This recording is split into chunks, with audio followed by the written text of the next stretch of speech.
दो चीज होती है तिथि बंधन में। एक तो आदमी स्वयं अपनी इमेज, जिसको बोलते हैं अपनी इज्जत, अपना सम्मान खुद बना लेता है।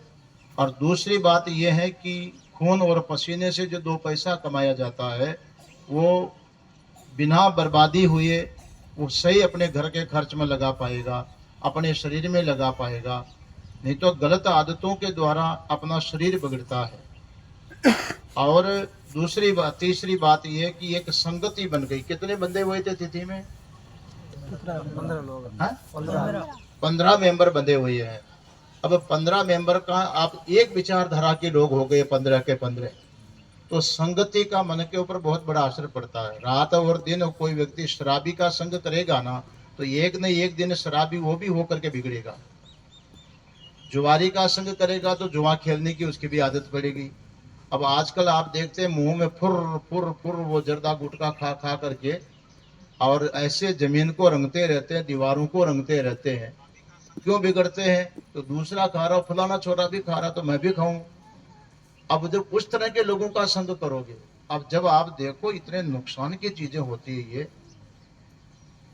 ये जो उठ के क्या खाते हैं आजकल, क्या बोलते हैं इसका, मैं तो कभी नाम भी नहीं जानता इनका। विमल विमल क्या ऐसे बोलते हैं, नाम तो है विमल, पर यो समझो कि महान मल है। विमल नहीं, विशेष मल है, विशेष गंदगी है।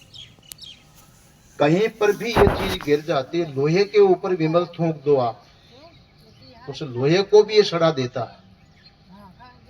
बंबई में एक वो कचरा पेटी रखी हुई थी स्टेशन के ऊपर, पूरी खराब हो रही थी, छेद पड़े हुए थे।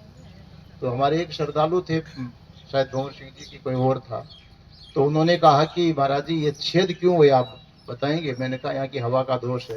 बोली हवा का दोष नहीं है, ट्रेन में चढ़ते उतरते आदमी फुर के इसी के ऊपर वो खा खा करके थूकते हैं, उसे पूरे छेद हो गए, पूरे ड्रम के ऊपर, ड्रम पर छेद हो गए।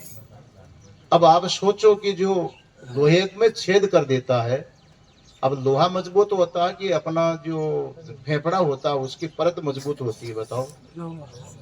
हाँ? उसमें अगर छेद हो गए तो फेफड़ों का क्या हाल होगा, अपने दांतों का क्या हाल होगा, देख लो आप।